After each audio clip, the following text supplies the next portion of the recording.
Bueno, pues la verdad que bien, ¿no? Yo creo que al final la exigencia, la plantilla y el cuerpo técnico del club, bueno, hemos estado en la temporada a la exigencia del club, ¿no? En el que estamos, ¿no? Que es Sant Andreu, ¿no? Yo creo que Sant Andreu tiene que aspirar a lo máximo, sobre todo en tercera división, y bueno, ahí estamos pues para pelearlo hasta el final. Yo llevo 3 temporadas, ¿no? La primera fue muy convulsa por muchas cosas, ¿no? Eso ya ha quedado muy pasado, pero la segunda, bueno, fuimos de menos a más y bueno, una parte importante que nos sirvió para esta temporada, ¿no? Porque mantuvieron el club, ¿no? El cuerpo técnico, muchos jugadores, entonces eso os ayuda y bueno, y con las nuevas incorporaciones ayudaron a subir el nivel y bueno, hemos sido muy regulares y estamos ahí pues, muy contentos.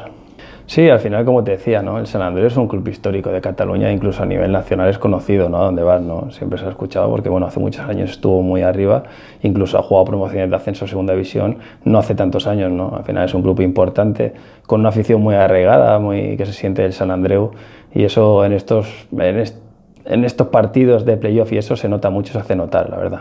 Sí, bueno, para empezar, primero tenemos que pensar, ¿no? Que, bueno, primero vamos allí contra un buen equipo, porque todos los que están arriba son buenos, ¿no? Y bueno, la verdad que es muy importante, veo por mi propia experiencia que puedo hablar, pues es muy emocional. En estos playoffs, o sea, la liga ya ha terminado y bueno, las bases están ahí, ¿no? Del equipo, de la fidelidad, la regularidad, ¿no? Pero sobre todo es muy emocional, ¿no? Que los nervios muchas veces no te pasen una mala pasada, ¿no? Y bueno, la verdad que iremos allí, primero a centrarnos en el partido de allí, que será complicado, a intentar sacar un buen resultado y luego, como bien dices, pues ya pensaremos en la vuelta, ¿no? Aquí con nuestra afición, pues bueno, pues para pasar a la eliminatoria.